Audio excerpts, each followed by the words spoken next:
Alright guys, welcome back to building a 69 John Wick clone Mustang.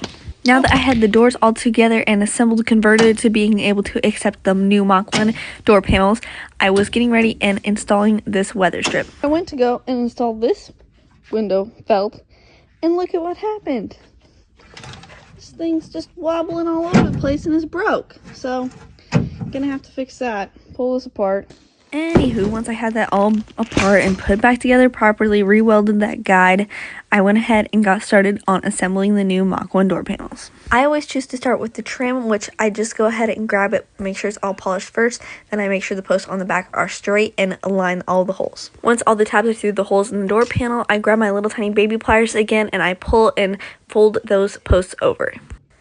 And I kind of made a little bit of a mess along the way. Disaster, disaster, disaster, disaster.